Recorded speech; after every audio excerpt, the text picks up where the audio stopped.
I'm Helen Williams, and this is A Coach for the Coach, Connecting the Dots. Well, welcome to A Coach for the Coach, everybody, your Sunday appointment viewing for coaches. I'm your coach, Helen Williams, and so glad to have you here today. Hope everyone's taking care of themselves, wearing masks, washing hands, practicing social distancing. Obviously, this is something that we need to make sure that we continue to do so that we can get back to what we would consider normal in this country. So I hope you guys are practicing that. Got a great guest today. I know I say that every Sunday, but this particular gentleman is a very, very dear person that I really admire and respect, and I'm so excited to have him on the show. And we're going to have a really, really good conversation today. Per usual, if you want to get in touch with me, follow me on social media at HMW Sports on Twitter, HMW Sports for YouTube, A Coach for the Coach on Facebook. I have a group there, group page on there, and also A Coach for the Coach on Instagram. So make sure and contact me any of those ways. Happy to help you guys any way I can. So I'm going to shout out actually my guest today because he is from MIT. And I have my jersey here, my 3/4 from MIT. I spent some time there after I retired from coaching, and I'll talk to him about it. But our guest today is Dr. Anthony Grant, who is the athletic director at MIT. So let me bring him in. Dr. Grant. Helen. How you doing? I'm doing well. Great to see you. Oh, great to see you. It's been too long. It really has. Really has. Yeah, we met back in, what was it, 2011? It was. NCAA Leadership Institute. And it has been very cool to see your progress. And just remember those conversations we all had about where we'd like to be and what we'd like to do. And here you are, athletic director at MIT. I know. I appreciate that. It's funny how things come full circle, because that Leadership Institute, was in Boston. And, we saw a lot of different institutions, and we visited MIT, and, the then AD and department head, Julie Serrero, and Barb Bolick, they gave us the presentation. And, I didn't think at that point in time that, several years down the line that I would serve in that capacity. So, it's really been an honor to serve in that role. And, Helen, I'm glad to see you got the gear. You got the Well, I spent a year at MIT. Julie Serrero, I have to give her a shout out, the former athletic director. She actually created a position for me there at MIT when I was out of coaching and trying to, figure out what I wanted to do. She helped me navigate those first steps, and so I'll always be grateful to her for that. And I tell my clients all the time, just because something doesn't exist doesn't mean it can't be created. Very true. And, it's all about developing relationships and genuine give and take. And so I'm forever grateful to Julie, for giving me that opportunity, because MIT is an incredible place. Mm-hmm. Yeah. So how you doing with the weather? Well, it's not bad here in Massachusetts right now. It's I think it's about 40 degrees. That's like short t-shirt, short weather for some folks up there. People run around, it's like a heat wave. But it has been bad. I think the weather's going to drop a little bit, here in the next couple of weeks. It was like 70 earlier in the week, and that's I was in Metro State University in Denver, Colorado, and so it's like 300 days of sunshine. It's all nice and balmy. You get snow, but then it melts right away. And so being back here on the East Coast and getting geared up for those bone-chilling winters, trying to get myself in the right mindset. I'm from Philly, so I'm used to it, but it's been a while since we had to deal with that. Yeah. Well, again, it makes a difference when you work at a place like MIT. There's just great people there, and it's just a great institution. So I want to talk to you. One of the reasons I wanted to bring you on is because I really love the Division III level, and I want to make sure that we give it some love. People don't talk about Division III, I don't think, enough, and it's a great opportunity. And then also, maybe dispel some myths about Division III. And so I want to start first by having you explain to our viewers kind of what the philosophy of Division III is, Division III athletics. Sure. I would say, a lot of people, when they think Division III, the first thing they think about is the fact that, we don't give athletic scholarships, right? Like that's the first thing. It's like, okay, Division I, you got the, big time kind of BCS business model to a certain extent. Division II, life in the balance. And then Division III, you guys just don't give scholarships.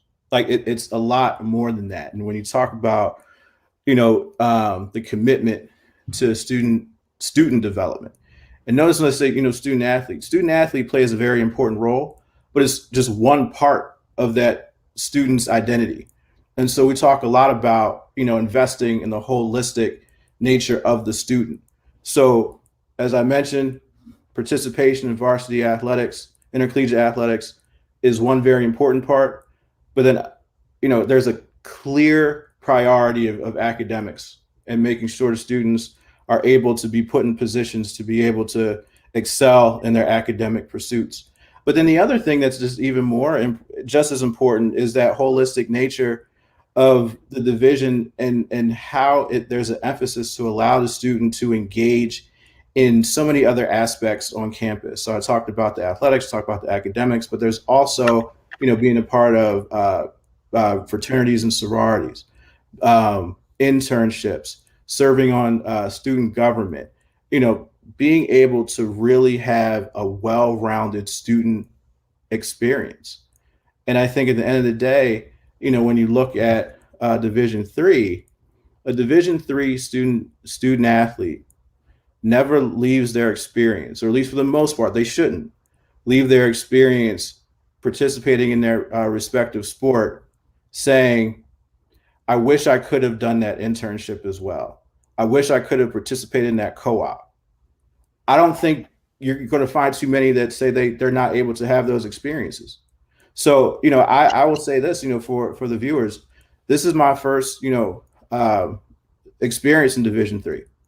I started at my institution in February, but I've had experience in Division I and Division II, and now Division III. And I think it's absolutely outstanding. I mean, it is, kind of the purest form of intercollegiate athletics, and the students are really doing it for the love of the game. Like I said, there's no scholarships. They're treated as normal students, so there's no preferential scheduling for classes. You have that load just like everyone else, but yet they still put the work in their respective sport, and we're competitive, and we want to win just like anyone else. I think what I love about Division III is that it is about integrating the athletic experience. It's not, in place of, it's in addition to, it's simply kind of like another class. It just happens to be on the quarter of the field for the students. Correct. I look at it as a yes and, right? And so it's not an either or. Particularly at MIT, because the curriculum is so rigorous. The students actually look at their participation in their sport as a release valve and an outlet, and they need that. Like MIT, literally, its mission is to develop students that will change the world. And these are the students that we work with day in and day out. So we take great pride in allowing them the appropriate balance they need for their mental health so they can get all that out on the field, compete, be physical, all that, and then get right back into studying, with their classmates and problem setting and things of that nature, and getting ready to get back out there and compete in the classroom. And that's really been tremendous for me to witness in my short time so far at MIT. So you were at D1, you were at D2. What made you feel like Division III would be a fit for you? I think always I've had a very holistic and balanced, philosophy in terms of where athletics should fit under the model of higher education. And so that's always been with me. When I entered into the profession, I entered in as an academic coordinator at the University of Iowa. And so I always had that student development mindset. It carried with me when I was, at Metropolitan State University of Denver. Anybody's watching, I know we got to move away from the metro state, so I got to say the whole thing. But then moving to Division III, to be honest, I didn't really look at divisional affiliation. When I had the opportunity to pursue this experience at MIT, I had to jump at it. I'm like, it's MIT. Like, it doesn't matter what division it's MIT. And it just so happens that the philosophy of Division III is in very close alignment with my philosophy in general. And so, as I said, it's not necessarily the divisional affiliation, but it's, what my philosophy is. How are we able to support the student athletes and give them a well-rounded experience and position them to be leaders in the future? And, coming to MIT and now being in Division III and learning that model actually just is in alignment with what my philosophy has always been.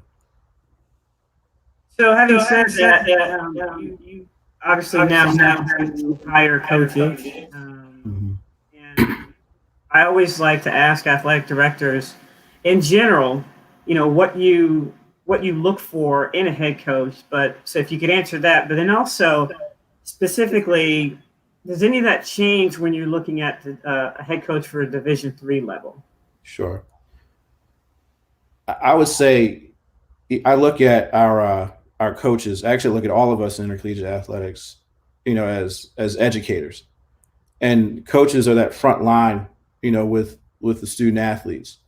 And so any coach that I hire has to understand that and understand the responsibility that comes with being an educator. You're teaching them life skills day in and day out. It's not just the educational programs that you do once a month or whatever, but day in and day out, how do you deal with adversity? When you lose a game or you're struggling in a drill, how do you get back out there and be positive and keep working at it? On the flip side, how do you win? Do you win with honor or are you gloating? All those things, like, the students are watching you. And so any coach that works for me has to understand that. So that's first and foremost. Then, you have to, I think you need to obviously come from a winning program. We talked about, we want to win, right? So you have to have that experience. That's also important. But then also, especially when you're looking at coaching at Division III, you have to understand the holistic nature of the environment that you're going to work in. Got to understand that these student athletes, are going to give you their all, when they're practicing and competing. But you also got to understand that, their academic responsibilities are extremely important. As I mentioned before, they're going to be involved in student government and other things. They're going to have internships. So as a coach, you need to be able to foster that. Again, it's a yes and, it's not an either or.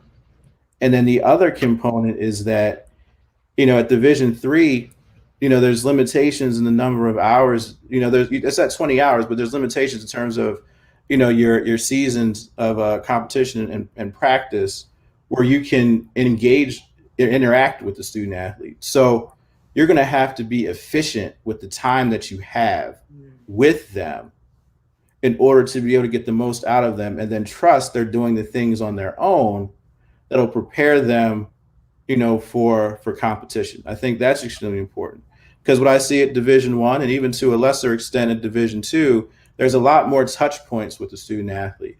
There's a lot more programming. You have these supports in place and this, that, and the other. Division III, you don't have that. And so you don't have the luxury of all these interactions. You have to be efficient and make the most out of the time that you have. And then the last thing I would say, and this isn't for just coaches, this is, for anyone who I hire, you got to be a good person. You got to have integrity, got to have work ethic. I have to be able to want to interact with you on a regular basis. I don't want someone that, when they come in my office, I'm like, oh man, here they come. Right. So, you have that too. But I would just say, to wrap up that answer, so they have to understand their role as an educator. They have to get it. They have to understand the holistic nature of the environment in which they operate. They need to be role models for their student athletes. But then obviously you have to, be able to demonstrate that you can win and coach and get it done.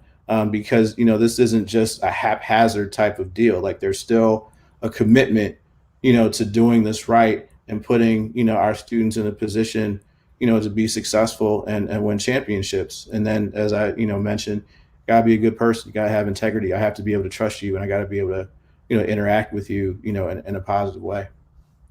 I think one of the things that I noticed when I was there was, the lifestyle of a Division III head coach. Yes. If I had to do it over again, I probably would have been a Division III head coach because of the things that you said, and it allows them to have time to work on being a good person, to work on being a good role model. Out of leadership, management, communication, those are three things that I always tell my clients that they need to be proficient at. Which of those three, based on what you said, would you think would be the most important? They're all important, obviously, but which is key to you to being successful at So MIT? leadership, management, and communication. Yep. Leadership. You can't be an effective leader if you can't manage effectively. You can't communicate effectively. So, when you come into this, understanding that you have a leadership role, then all those things are already packed into that, in my opinion. And so I would definitely, right off the bat, leadership. Now, I want to dispel the myth that Division III is not competitive, because first of all, the X's and O's are the same, so the subject matter expertise, has to be there. But it's a very competitive level. So could you speak to that? It is competitive. I'll put it to you this way. MIT has been very fortunate to be successful within the conference, winning the President's Cup, year in and year out, over the last several years. And then I believe it was a year or so ago, that MIT was second in the Learfield. And we take pride in that. Winning is fun, right? Like it doesn't matter what division you're in. But I would say in terms of recruiting, MIT doesn't have, any type of special slots or anything like that. You get into MIT because you are an outstanding student. And then when the athletics, is a significant complement to that. A lot of the students that we recruit are also being looked at by D1 Ivies. So, there's that competitive nature that's there, and we want high caliber students, we want high caliber athletes. I would also say another thing. I talked about the identity of Division III, and I talked about these students that compete for the love of the game. There is that intrinsic motivation that they have. It's not for a scholarship. It's not for the prospect of going pro. It's for getting out there with their teammates and competing day in and day out. And I look at, our students at MIT, we have like legit rocket scientists that it's not a phrase. It is for real. Not a phrase. It's not a phrase. There was, an alum that was a part of the most recent kind of satellite launch a couple weeks ago. That alum is not the first to be a part of that. Like we have several. So, the fact that we have students that are so committed and they are high achievers, they put more pressure on themselves than we do. And they translate that same tenacity to athletics. They want to succeed in everything that they do.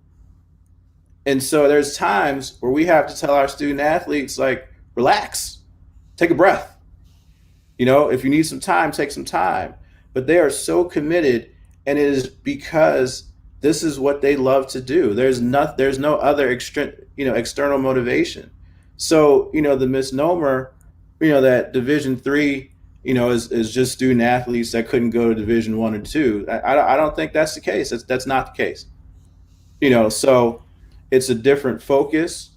Our students are not going to go pro for the most part, in football, basketball.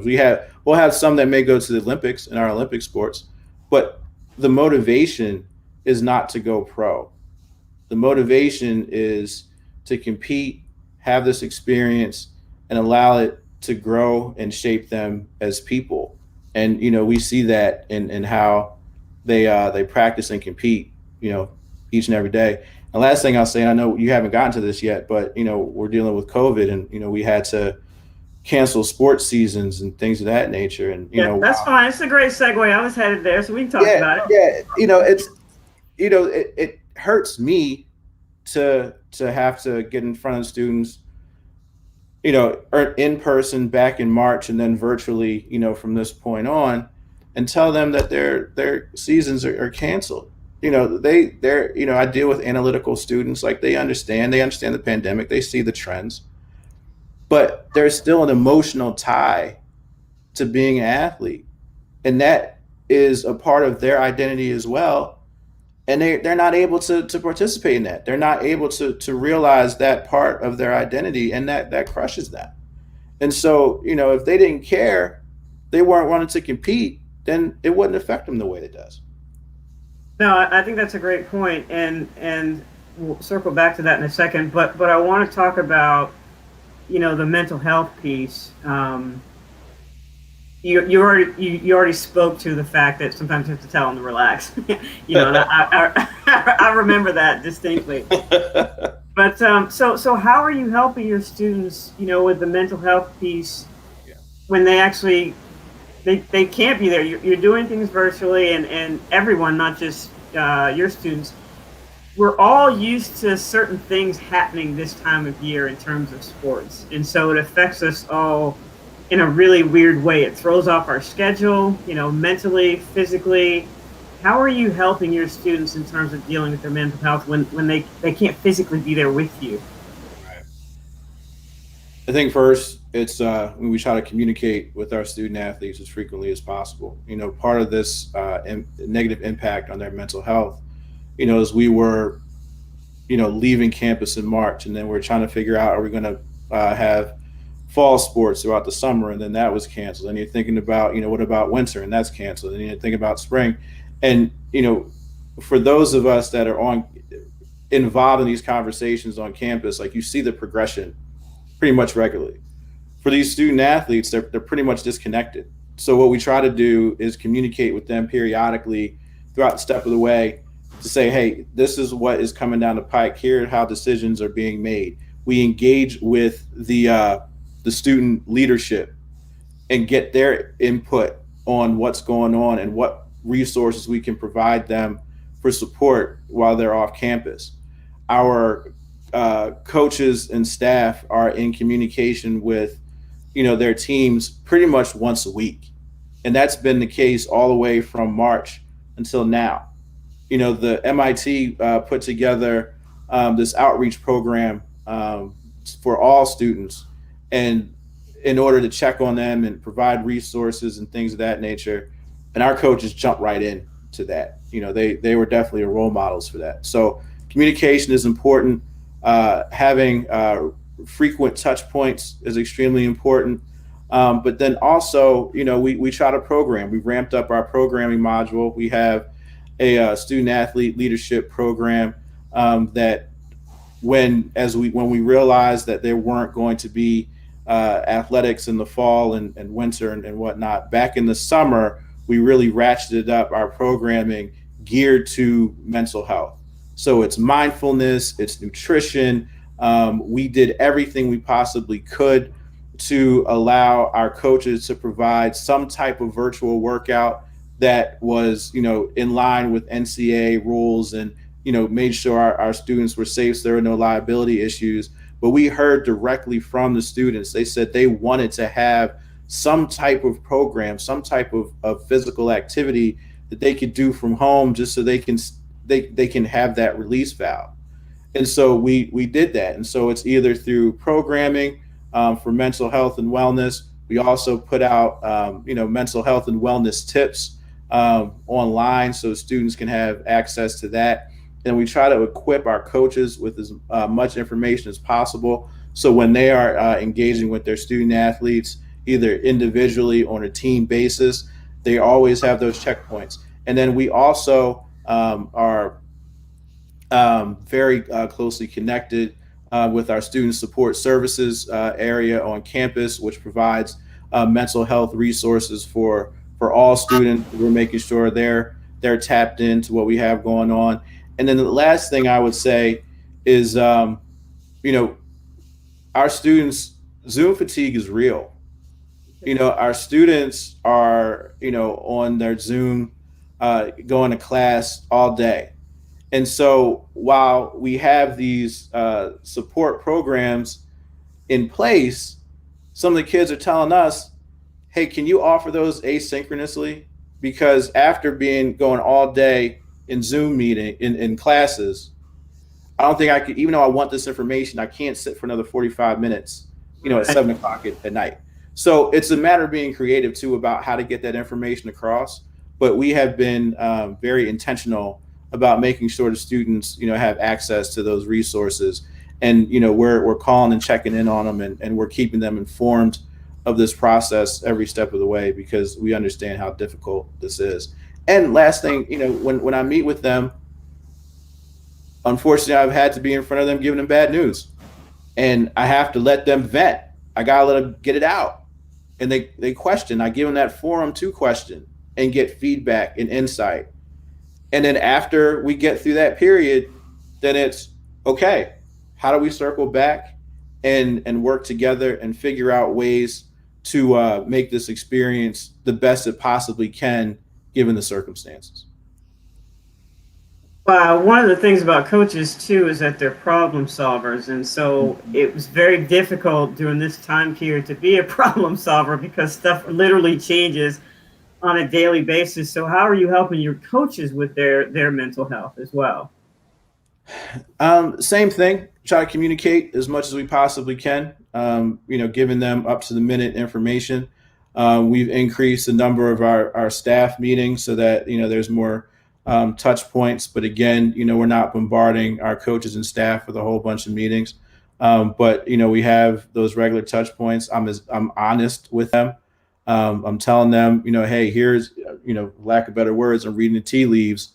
Here's what's going to come down the pike. I'm just going to prepare for you now, and then give me some feedback on what you think we should do given some of these challenges that are coming down the pike, so that they're a part of the process as much as possible. And so I think that's been helpful. And then also acknowledging that this is a hard time for everybody. We try to keep some level of normalcy, but we also have empathy and understand that this is not normal.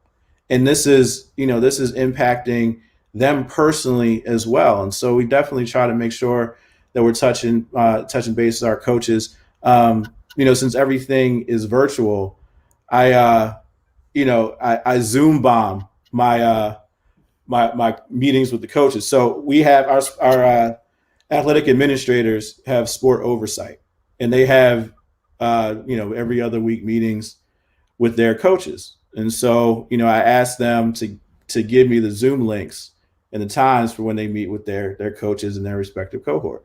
And then if I have a block of time where I don't have a meeting, or I haven't spoken to a coach in a while, I'll just Zoom bomb and jump in and just say, hey, what's going on? And they really appreciate that. I ask them, how they're doing, what's going on with their families. And then if they have questions with regards to what's going on with, the pandemic or other things related to their programs, then we can talk about that as well. Zoom bomb. That's a new term. I flipped it. Zoom bomb is not, the best thing to do. I don't recommend that in jump, but I flipped it. I was like, I'm going to make it positive for our coaches. There you go. So you took over in February. I gotta wonder what's that like. You come in with obviously a plan and a strategy, and it just goes out the window, by March or April. So tell us what that was like. It was a challenge. I mean, you're right. You do it. You come in, you have a plan, and it's just obliterated. to be honest, MIT is it's an outstanding institution, but it's also a very complicated institution. And I wanted to come in and learn the culture.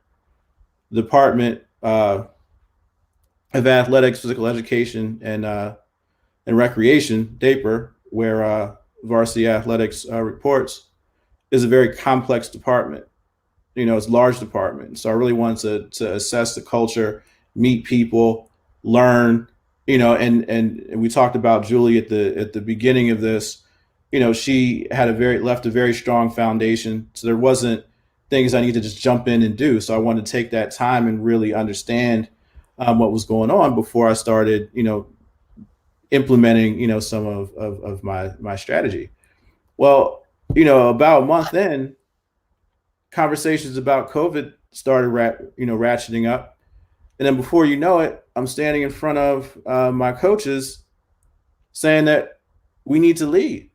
And so, I immediately, within a month and a half, went into crisis mode, and I'm leading a department of student athletes and coaches, and I don't even know all their names. And so, it goes into, kind of referring back to leadership. I've been at AD before. Obviously, nothing prepares you for this. This pandemic, is nothing like anyone's ever seen. But to have dealt with crisis situations before allowed me to have a certain type of demeanor and approach in addressing this with my staff. And it really does come back to communication. I was as things were coming down the line, I was trying to give them as timely information as possible, and I was honest. And I had to, and that was, they appreciated that. That actually helped with the transition process, probably a lot better than my 30, 60, 90-day plan. To be real about it.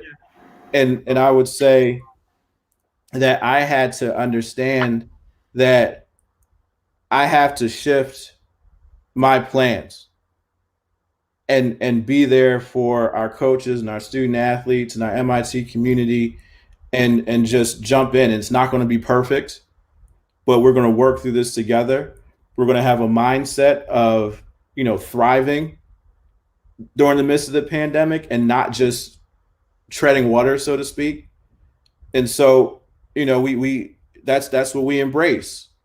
And then we try to keep things as normal as possible, understanding that this is an abnormal time, and then figure out what elements of my 30, 60, 90-day plan I can implement, but also understand that I may not be implementing that plan until a year later or more.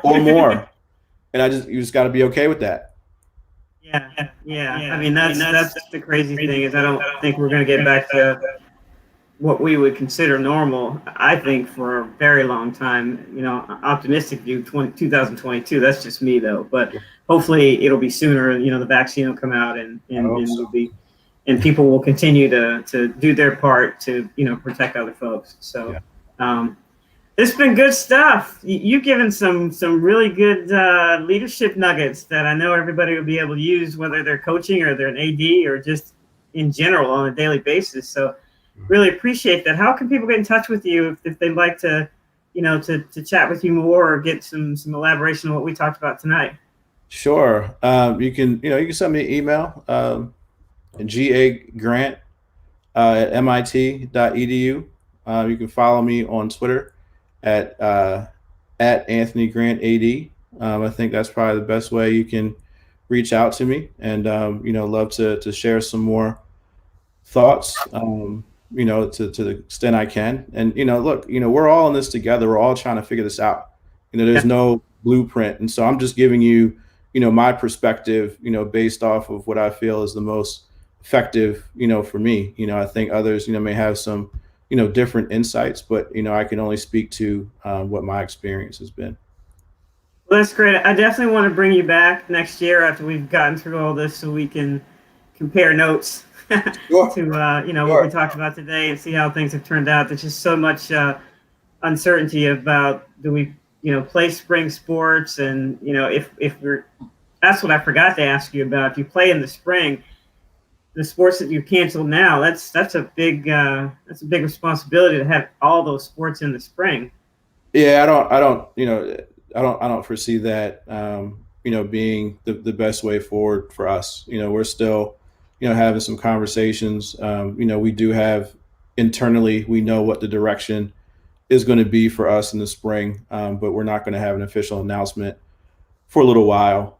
But any decision we make is for the health and safety of our student population, and obviously at the local level, our student athletes. But then we also have a responsibility to protect the health and safety of the broader student population, our campus, and then from my standpoint, the greater Cambridge and Boston area. So it's bigger in a lot of ways than just playing sports, although it is extremely important. So love to come back and speak with you more, and um, hopefully things will improve, um, and we'll see what happens.